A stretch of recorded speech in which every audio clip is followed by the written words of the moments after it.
What you looking at? What you looking at? Oh, wow, there's dust on it. That's not bueno. Duster. It does the dusting job. Hey guys, welcome back to another video. Today I'm doing my using the camera for a year. A lot of people are all loving the Pocket 6K, and rightfully so. It's an awesome camera. It's really great. It's got a lot to offer that this one doesn't.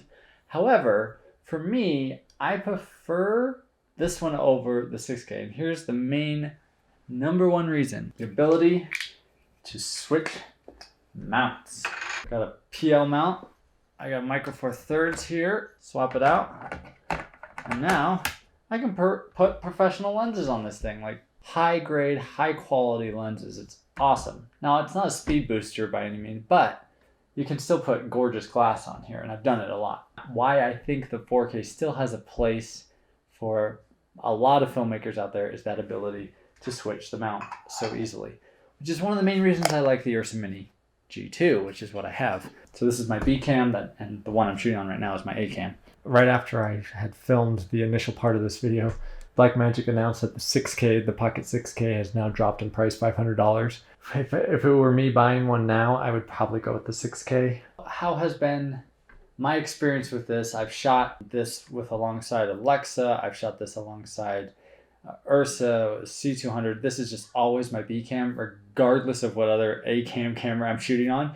And the reason why is just how simple it is to use, quick it is to set up, and how small it is. I highly recommend this camera. The battery, I consider it an internal battery. Yes, the battery doesn't last very long. We all know that. But just put a battery on and boom. Now, a lot of the times what I'll do is I'll actually use the LP6 when I'm doing like on car mounts, or when I'm using this as a B cam for interview, I'll use house power rather than batteries. It's just simpler. Usually the camera's in the same spot. And typically when I do interviews, it's kind of an all day thing. As far as usability, I think this camera is fantastic. I just haven't had any issues with this thing. It's always just worked really, really well. Thumbs up, Blackmagic. The rubber pieces on the side, I plucked them all off. Nope. I couldn't stand them. They drove me crazy. It's one of my least favorite things of this whole camera. And then the screen on the back, if you're shooting outside, it's useless. If it's a bright sunny day shooting outside, I can never see that screen.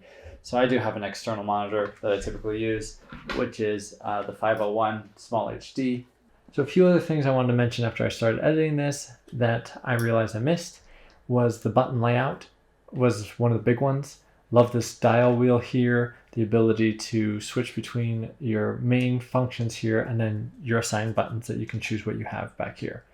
The high frame rate button is also awesome. Just think it's a really great layout of the whole system. So another thing was slow motion.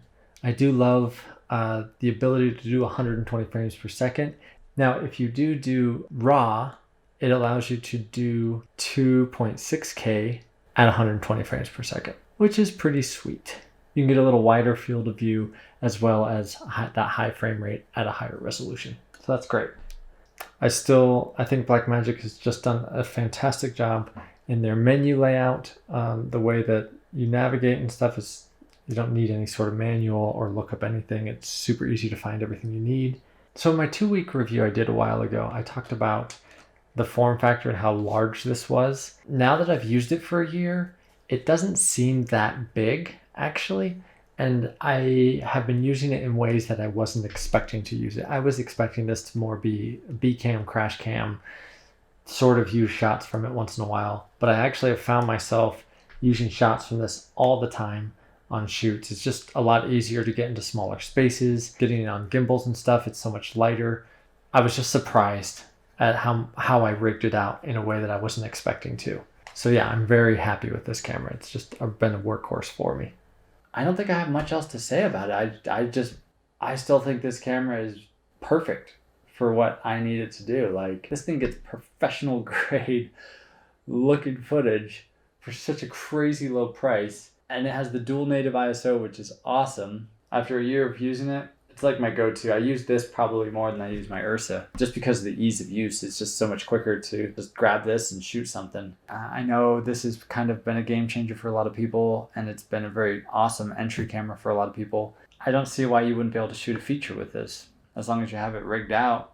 like I said, it's been reliable. I've had zero issues with this thing. I mean, knock on wood, but I've had zero issues with anything with this camera. I know what the battery life is going to be.